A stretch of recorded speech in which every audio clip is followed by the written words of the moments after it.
Ad litteram. Ad litteram. La Constitution expliquée à la lettre. Ad litteram. Par Amel Chehed. Avec le partenariat de l'Association tunisienne de droit constitutionnel. Bonjour, voici un nouvel épisode de Ad litteram et nous allons expliquer ensemble les articles 1, 2 et 3 avec le professeur Slim Larmeni comme d'habitude. Bonjour. Bonjour. On va revenir à l'article 1er. Nous avons commencé déjà à expliquer un tout petit peu ces premières expressions. On revient donc à cet article, professeur Slim, où on va lire ce qui suit. La Tunisie est un État libre.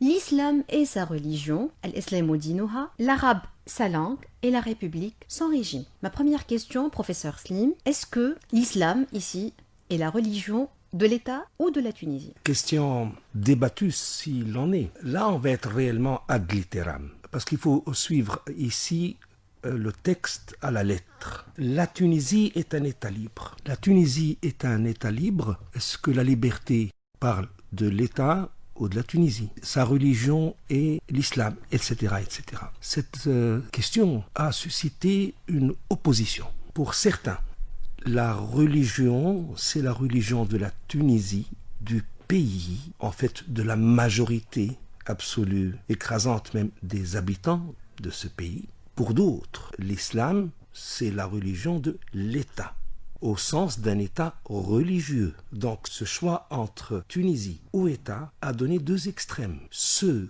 qui considèrent que cet article fonde un État laïque, où la religion est une affaire sociale et non pas politique, et non pas de l'État, et ceux qui pensent que l'État tunisien est un État religieux, en rattachant la religion à l'État et non pas au pays. Nous sommes là devant deux interprétations extrême et à mon sens fausse, toutes deux, de cet article premier. Pourquoi cela? Si on s'arrêtait à l'islam et sa religion, ce débat serait possible. On pourrait effectivement s'opposer sur le fait de savoir si c'est la religion de l'État ou du pays. Même en arabe, ça pose problème parce que nous avons deux expressions au féminin et que dinuha, mais on ne comprend pas si c'est dinuha la Tunisie ou Daoula. Voilà. Comme vous pouvez le constater, l'islam est sa religion, l'arabe sa langue, la République son régime.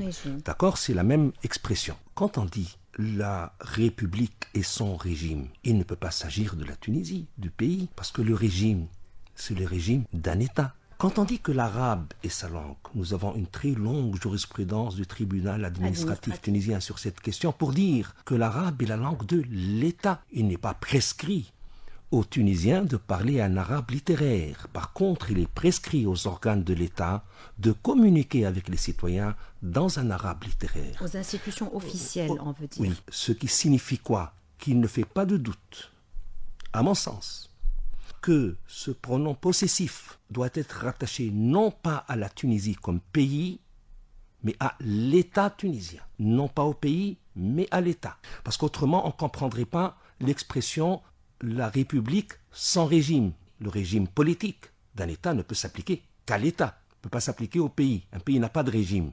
Un État a un régime. Donc, à mon sens, il ne fait pas de doute que l'islam est sa religion, cela veut dire sa religion, la religion de l'État. Et également la religion de la majorité des Tunisiens. De reste, cela un constat, une évidence. Nous savons que l'arabe est la langue de l'État, pas nécessairement la langue des Tunisiens, et que la République, nécessairement, c'est le régime politique de l'État, la forme du régime politique de l'État tunisien. Donc, de ce point de vue, je donnerai tort à ceux qui affirment que on doit comprendre cet article comme signifiant que le pays a l'islam comme religion. Non.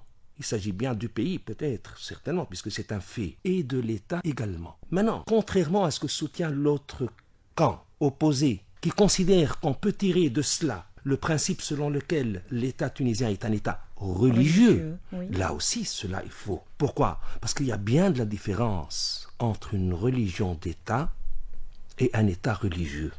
Si nous prenons le concept de religion d'État et que nous voyons un peu le droit comparé, eh bien on constatera que de nombreux États ont dans leur constitution inscrit des religions comme religion d'État.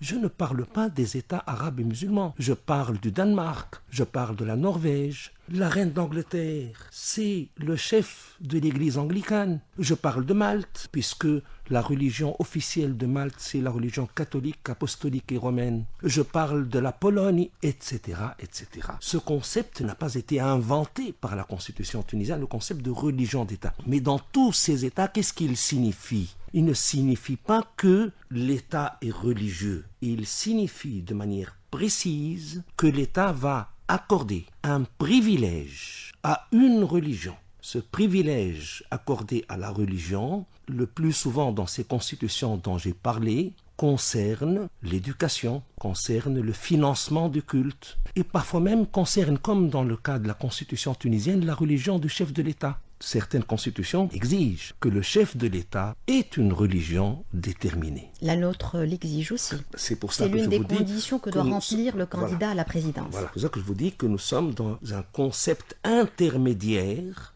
entre État laïque, à la manière française, ou à la manière turque, si c'est encore le cas. Totalement dissocié de la religion. Totalement dissocié, qui considère que la religion n'est pas une affaire de l'État mais de la société. Exactement. Et État religieux, c'est-à-dire un État soumis à la religion. Nous sommes dans une religion d'État, cela veut dire un État qui a une religion officielle et qui lui donne des privilèges. Est-ce que vous voulez qu'on ajoute quelque chose sur la phrase « l'arabe et sa langue » ? Elle passe par la même analyse, c'est-à-dire que l'État tunisien, quand il parle, quand il parle et écrit en langue arabe littéraire. Et qu'en est-il de la République, son régime, professeur Slim ? Il est clair que cette expression est le produit de la modification de la forme du régime tunisien en 1957, puisque on a aboli la monarchie, établi la République, ce qui montre encore une fois que quand on dit son régime, la République, on ne parle pas du pays, on parle de l'État tunisien. Ad litteram. L'article 2 commence par la phrase suivante. La Tunisie est un État civil. Comment est-ce qu'on peut lire et comprendre cette phrase en rapport avec ce que vous venez d'exposer dans l'article 1er? L'état civil serait le nom de cet état intermédiaire dont je parlais à l'instant, cet état qui n'est ni un état laïque, ni un état religieux. Qu'est-ce qu'il est alors? L'article 2 nous répond, c'est un état civil. Ce n'est ni un état laïque, ni un état religieux, un état civil. La réponse à l'article 1er nous est donnée par l'article 2. Et vous pouvez constater facilement que les deux articles commencent de la même manière. La Tunisie est un État, ce qui montre bien que dans les deux cas, nous parlons de l'État tunisien et pas du pays, de l'État tunisien, puisque les éléments qui définissent l'État civil sont tous des éléments qui définissent non pas le pays, non pas la population, mais l'État lui-même. Quelle est donc la différence entre un État civil et, d'un autre côté, un État laïque ou religieux? Commençons par la seconde hypothèse. Quelle est la différence entre un État civil et un État religieux? D'accord. Elle est inscrite. Parce que cet état civil est fondé sur la citoyenneté, nous dit l'article 2. La citoyenneté et non pas l'appartenance à une religion. Il est fondé sur la volonté du peuple, nous dit-on ensuite. Il est fondé sur la volonté du peuple et non pas sur la souveraineté divine, comme dans les états religieux. Il est fondé sur la primauté du droit, nous dit-on. Du droit positif, évidemment, et non pas sur la prévalence du droit religieux sur le droit positif. Tout cela montre que cet état n'est pas un état religieux. L'article 2 nous explique l'article 1 et il nous montre en quoi nous ne sommes ni dans un état laïque, ni dans un état religieux. Et nous savons que cet article 2 a été introduit après l'introduction de l'article 1. C'est-à-dire qu'il a été introduit, si mes souvenirs sont bons, à la troisième lecture, au troisième pré-projet de la Constitution actuelle, introduit pour préciser ce qu'on entend par religion d'État, précisément. Je voudrais revenir à la notion de peuple, citée 2 fois dans les articles 2 et 3. Donc, comment définir cette entité et quel est son rapport avec la notion de État? La notion de peuple est au cœur des 3 articles, en vérité. Parce que qu'est-ce qu'un État, en définitive? Un État, c'est le résultat d'un peuple qui a exercé son autodétermination. L'existence même de l'État tunisien est le produit de la volonté du peuple. Donc, dire que la Tunisie est un État souverain, dire ensuite que la souveraineté appartient au peuple, ou comme le dit l'article 2, fondé sur la volonté du peuple, ça veut dire qu'à la base de l'État tunisien figure le peuple souverain. Il n'y a pas de dissociation entre peuple et l'État. Le peuple, c'est le fondement du pouvoir de l'État. D'accord. Merci infiniment pour ces informations précieuses, professeur Slim Lermeni, pour ces éclaircissements. Mais il nous reste encore des choses à dire à propos de ce début du chapitre 1er, c'est-à-dire les articles 1, 2 et 3, et nous allons continuer dans la prochaine émission. Merci. Donc au revoir et bonne journée. Ad Litteram par Emel Cheikh.